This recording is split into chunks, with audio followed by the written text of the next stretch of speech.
Now we will have the posting of the colors by members of the VFW Post 619 with the national anthem to follow. Right. Please stand.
Standing for a moment.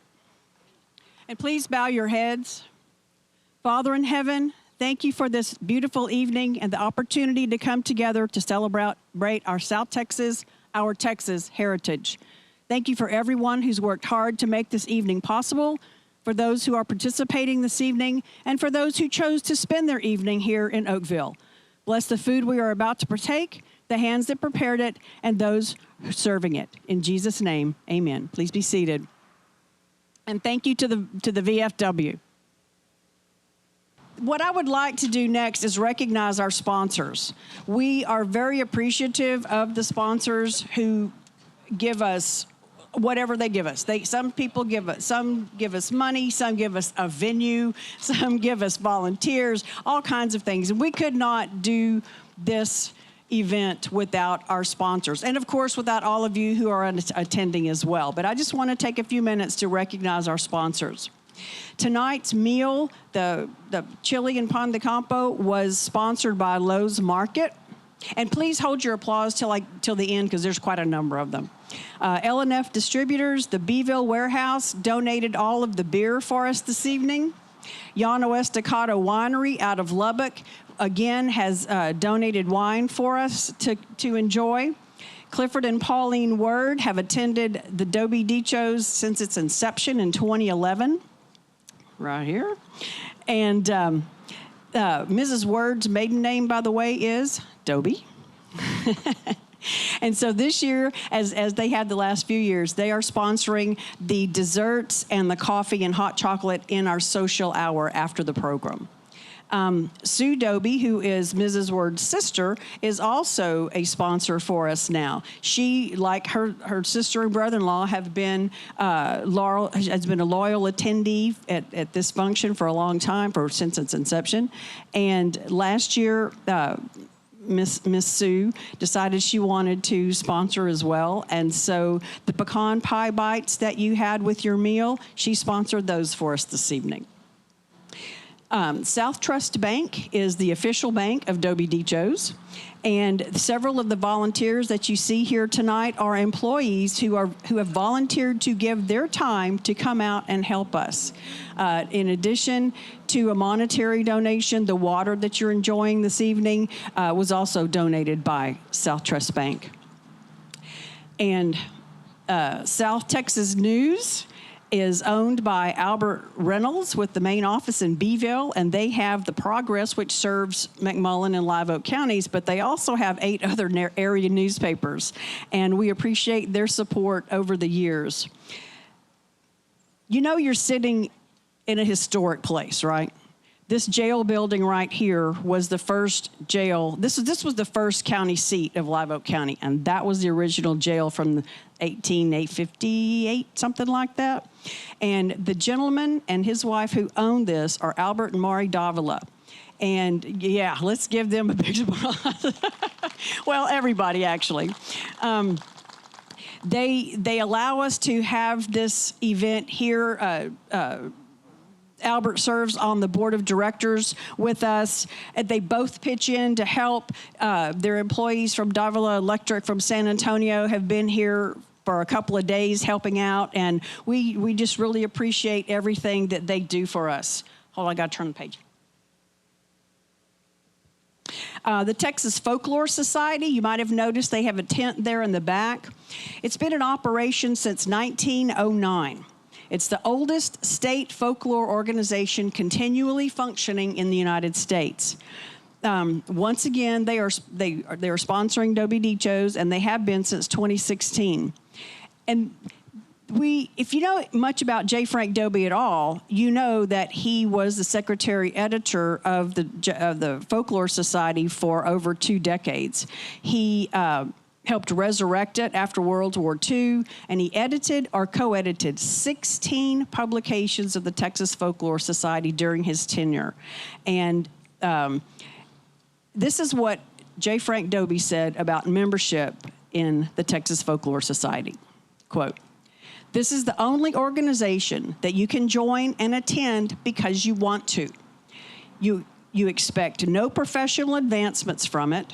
You have no political axe to grind. You are not pressured to become a member or read a paper. You belong because you want to. That is the very nature of the society, one thing that distinguishes it from any other." And at the tent this evening, we have Donna and Jerry Ingham and Mary Ann Blue and David Kaufman. Both Mary Ann and Donna are past presidents of the Folklore Society. We also have another past president, Scott, where are you? Scott Bumgardner.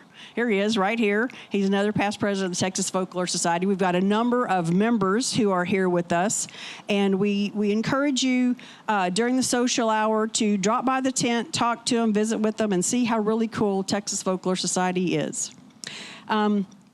Continuing on, ConocoPhillips right here. They have been a supporter of Dobie Dichos over the years. Thank you, Glennis Strauss, for making sure that continues. We appreciate it. The City of George West. Right here, we get hotel occupancy grant funds granted from them. So when you're in Live Oak County and you need a place to spend the night, please spend the night at a George West hotelier. Tonight we have with us Councilman John Walker and his wife. Who else came? That's it. Okay. Well, there were supposed to have been some others, but I guess they weren't here. They weren't able to come. One of our newest sponsors is Tejano Outdoors, and that is Tejano Outdoors is Eric Potist and Luis Riojas. The T-shirt design that you've seen this year, actually the last couple of years, the poster artwork, the artwork that's on your koozie, all of that was designed by Eric Potist, and he's going to be doing some little videoing tonight. But if you've seen or heard a drone tonight, that's Luis. Part of what they do for their sponsorship is they take footage of the event for us to use for various reasons throughout the year. So we thank them as well. We have 2 brand new sponsors this year. For the last, I don't know, I can't tell you how many numbers of years, Boyd Bauer and his wife, Star, have been loyal supporters. They've been getting the Friends of Dobie tickets. And this year, Boyd contacted me, and he said they wanted to step up to sponsorship. So we appreciate that. It's officially Boyd W. Bauer, Attorney at Law, Beeville, Texas. And our other new sponsor this year is also located in Beeville, and it is Coastal Bend College. Now, they've got campuses in Alice, Kingsville, and Pleasanton, but their main campus is in Beeville. And their motto is, "Success starts here." We thank President Dr. Zach Swatis and his team who are here with us this evening. Please give all these sponsors a really big round of applause.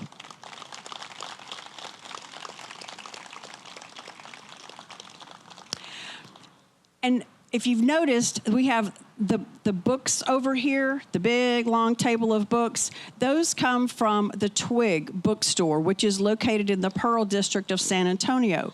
And Claudia Maceo is the manager there, and she's been coming for I think she said she's missed 1 year in the 15. And so please be sure to go by during the social hour and visit with her, look at the books that she's brought. And y'all, wish her happy birthday. Tonight is her birthday. So when you see Claudia, wish her happy birthday. Well, on to something that I may cry. I'm hoping I'm not, but I might. Like right now. I'm kind of an emotional person. Those of you who usually come here, you know that I'm dressed a little more casually than I normally am up on stage. And as I go through this here, what I'm going to say, you will understand why. I'm going to give you a little history lesson. I used to be the executive director of George West Story Fest. For the last 10 years of that event, I was executive director. And one of my duties as executive director was to invite people to be the MCs for the various stages we had. When there were 4, and we had MCs all day long. Anyway, I was supposed to do that. So in 2010, I had recently met a gentleman named William Jack Bill Sibley. And I knew that he had family roots here in Live Oak County. And I knew that he appreciated the Western way of life and storytelling and whatnot have you, because he was a novelist and a playwright and a writer. And so I asked him, I said, Bill, would you be interested in coming to George West Story Fest and emceeing a stage for an hour or so? And he said, yeah, I think that'd be fun. I said, okay, cool, come on. So I gave him all the information. The day of the festival, he and I we met. He had gone and done his stint on the stage, and we met on the courthouse lawn. And so I asked him how his session had gone. He said it went really great. And I said, what do you think about Storyfest? And he said, well, I think it's really cool, but you're missing a key element. I said, oh, yeah, what? And he said, you're not paying homage to J. Frank Dobie. Okay, mind you, I was a director. I stopped for a moment, and my mind is going a million miles an hour, but I really didn't have time to explain to him at that time that we had done some things over the years, but nothing really stuck. And then I said, yeah, you're right. And he said, I envision people sitting around a campfire telling Dobie stories. Well, executive director's hair went on fire, because what I'm seeing in my mind is a big old fire on the courthouse lawn. Oh, no. And I just said, oh, yeah, that's a great idea. Thanks. Come back again sometime. and we parted ways. Well, okay, that was November of 2010. Another duty that I had as Storyfest director was securing lodging for all of our performers. And I usually did that in June. So here I was in June of 2011, and I went to the hotels in George West, no rooms. I drove to Three Rivers, no rooms. And I thought, what am I going to do? I knew that the people of George West would not be opposed to hosting performers and storytellers and what have you, but I really didn't want to have to do that. So I was sitting there thinking, and I went, oh, my mother-in-law is a member of a group called Brush Country Cattlewomen, and she told me that they had recently been out here for a meeting and how cool it was. And I was like, well, okay, I'm going to go out there and check it out. And when I did, there was a pickup here. Davila Electric. Albert was here. And so I introduced myself, told him my plight, and he took me into every one of the houses that was here, gave me the grand tour, and at the end he said, well, do you need any of this? I said, I'll take the whole thing. He went, what? I said, I need all of these rooms. So he said, okay. And on my way back to George West, epiphany, that would be a cool place to do what Bill was talking about. So I got a hold of Bill, and his mother was living in Corpus at the time. And I said, next time you go down to visit with your mother, stop off at Oakville and just take a look and tell me what you think. Well, he did, and he said, oh, yeah, that's cool. Let's see if we can get it. So I got a hold of Albert and told him what we wanted to do, and November of 2011, we had the first Dobie Dichos. We didn't have this stage. We had cinder blocks and plywood. I mean, we've grown a lot in 15 years. But the thing is that it was something that Bill and I kind of came up with together. He had the initial idea to tell the Dobie stories, and then but the two of us working together with Albert and some others made this happen. Bill, of course, being an author, he agreed that he would invite authors to take part, and me with the storytelling community connection, I would get storytellers, and so we decided we would do that. And that's what we did for 10 years, and Bill was the MC. At the end of 10 years, Bill was really busy. He had a lot of writing projects going on. He was secretary to the Institute of Texas Letters, and he told me, he said, I just really don't have time to do this anymore. I said, oh, okay, well, what was I going to say? I said, okay, that's fine. We'll see what we can do. And we continued it. At one point, I wrote a paper called J. Frank Dobie from a Live Oak County Perspective, and I interviewed Bill. And this is what Bill had to say in his own words about J. Frank Dobie. It's on another sheet of paper. Hold on. All right. This is what Bill said. Being a naturally curious kid, I read Dobie's books, cover to cover, and was blown away by the fact that here was a real writer who was writing about places I knew of or had been to. Tilden, Dogtown, the Sinkaha Mine, Dead Man's Tank, the Old Rock Pens. It was a real eye-opener for me. Up until then, I thought books were only written about exotic, faraway places that a person had no real connection with. I also remember my grandparents spoke reverentially about Dobie because he was an author, a man of letters. Possessor of a degree of intellect that, for better or worse, tended to escape the average South Texas native. My grandfather also thought Dobie was a pretty lame cowboy. Didn't know quite as much about cowboying as he thought he did. I think most people might have thought of Dobie as an oddball, a misfit of some kind. He was a gregarious loner, a do-gooder haunted by his own demons, a maverick in the best sense of that word's much-abused nomenclature, independent, strong-willed, and unrestrained. That was what Bill said about J. Frank Dobie. Okay. Speaking of Bill's words, you might notice that the T-shirt I have on tonight has words written on it. They are Bill's words written in Bill's hand with his signature. And this is what this T-shirt says. Apparently, this was one of the things that Bill said quite frequently. If it don't sting, bite, tear, poke, burn, kick, or maim, it ain't from South Texas. Bill Sibley. And it's on here, it's signed William Jack Sibley. These T-shirts were given out at his memorial a couple of months ago.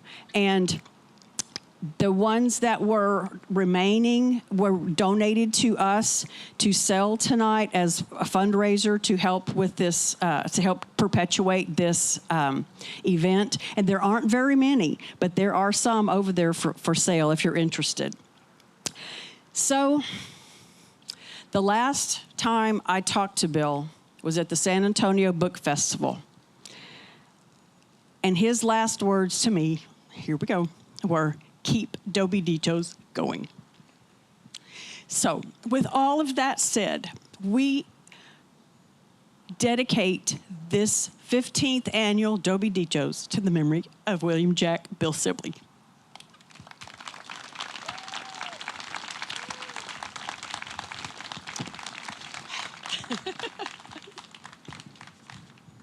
Okay. Before we begin this evening's official program, there are a couple of things I want to say. I've already talked about Luis and his drone, but you might notice that we have some videographers with us. Thank you, Fannin guys, for coming back this year. The footage will, after it's edited and whatnot, will be uploaded onto our YouTube channel, where performances from other years are there as well.